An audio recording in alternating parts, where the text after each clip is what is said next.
ADN Podcast. ADN Podcast. Voces con contenido. Cada día nos bombardean con noticias urgentes, impactantes y a veces completamente innecesarias. No desesperes. Aquí tienes una pausa necesaria.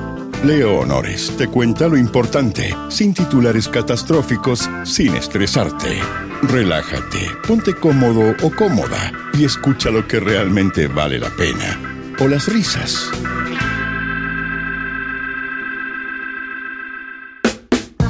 La Moneda sigue buscando fórmulas para enfrentar una economía que a su juicio no cuadra. Oye, ¿cuándo pagan, compadre? Con una caja fiscal estrecha y un déficit más profundo de lo proyectado, en medio de un escenario internacional que tampoco ayuda demasiado. El conflicto en Medio Oriente encendió las alertas por el precio del petróleo y con esto la duda sobre cuánto más puede el Estado seguir amortiguando las alzas. Sin tanta espalda fiscal. ¿Aló? ¿Sí? ¿Me escuchan? Comienza a tomar fuerza una idea incómoda: terminar con el MEPCO y dejar que los precios se expresen sin anestesia.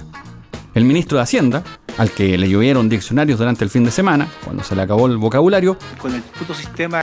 ya había deslizado esa opción, planteando que las ayudas deben focalizarse, privilegiando subsidios como en la parafina por sobre las bencinas. Una decisión técnicamente defendible, pero políticamente inflamable, porque en tiempos de estrechez no alcanza para todos y alguien siempre queda afuera. Cuando hay una situación de este tipo, con una guerra como la que está ocurriendo y con el impacto que está teniendo en el mercado del petróleo, lo que no podemos hacer es mirar al techo, mirar al cielo y después decir, uy, mira la plata que gastamos. Tenemos que adelantarnos porque hay muchas necesidades sociales y como no pueden faltar recursos, es que tenemos que cuidar los recursos. Y por otro lado, tenemos que examinar entonces este sistema y tenemos que hacer propuestas.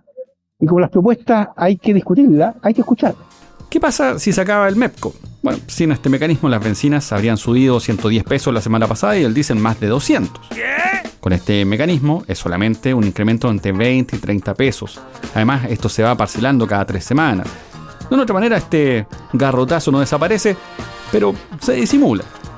En ADN le preguntamos a Alejandro Mico, economista y ex subsecretario de Hacienda, sobre esta idea, la posibilidad de terminar con este beneficio. Esto nos dijo. Creo que es una mala idea eliminarlo, creo que ha funcionado bastante bien. Evita una discusión política cada vez que hay un alza importante de los combustibles afuera. Imagínense lo que está pasando hoy día en Estados Unidos. En Estados Unidos no tiene este sistema y de la noche a la mañana han subido el precio de los combustibles en un 30-40% a la gente. ¡Wow! Eso genera una presión muy importante. Ahora, dentro de todo esto, la oposición acusa a La Moneda de incumplir compromisos luego de anunciar restricciones a la gratuidad y una ofensiva para cobrar el CAE. Estoy muy triste. Además, acuérdate que no se va a continuar con el FES, y esto hace aumentar la presión en el Congreso y también para las familias o personas que quizás no tengan cómo acceder a la educación superior porque es impagable.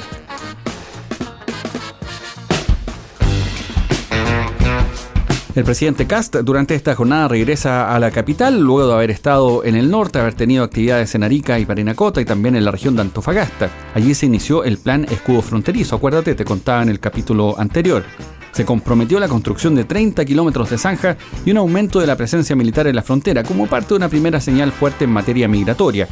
Un despliegue que busca mostrar control, aunque con medidas que todavía deben probar su alcance real. Esta retroexcavadora no va a fracasar, porque esta retroexcavadora la empujan todos los chilenos. Estoy convencido de que el ejército con este trabajo representa a la inmensa mayoría de los chilenos, mucho más allá de quienes optaron por una posición política. Porque como lo dije en la mañana, el narcotráfico, el crimen organizado, la inmigración ilegal no tiene color político.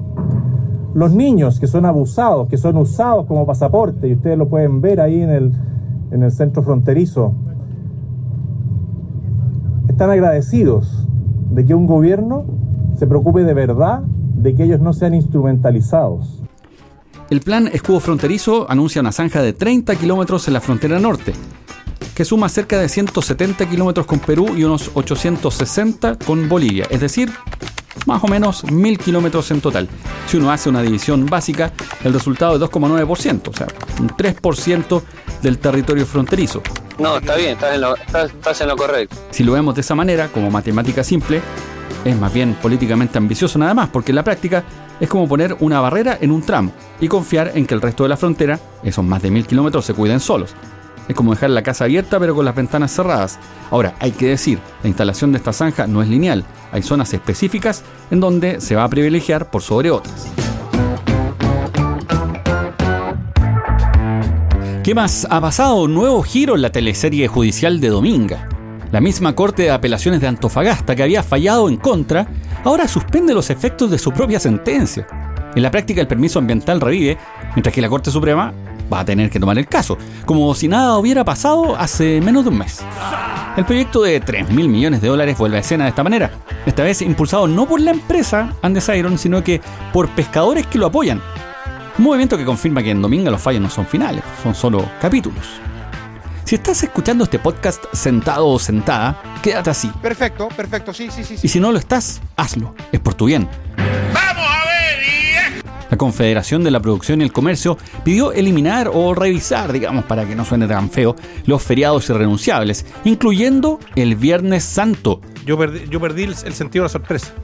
Argumentando que afectan la actividad comercial, fomentan la informalidad y perjudican los ingresos de los empresarios. O sea, no, quiero decir no de los empresarios, sino que de los trabajadores.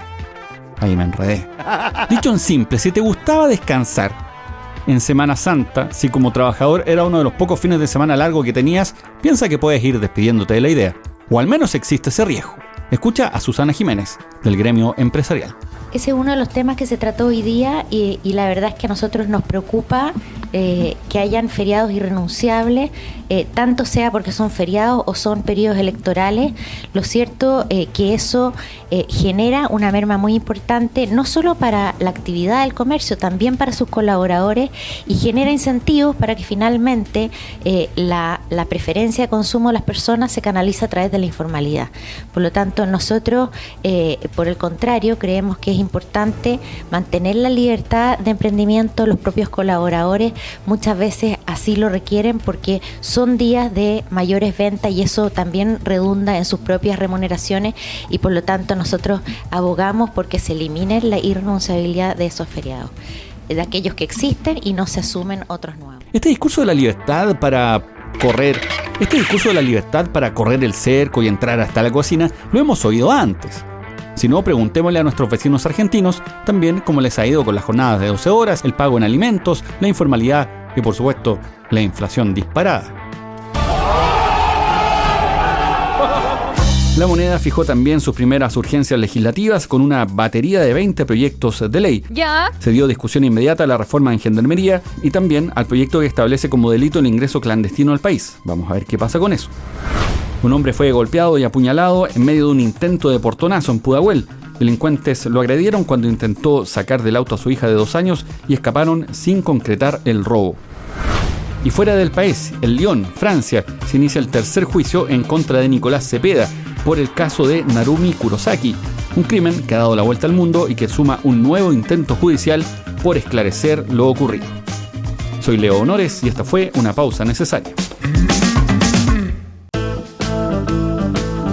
Hasta aquí el capítulo de hoy, pero no te preocupes, el mundo seguirá girando con noticias y memes, para bien o para mal.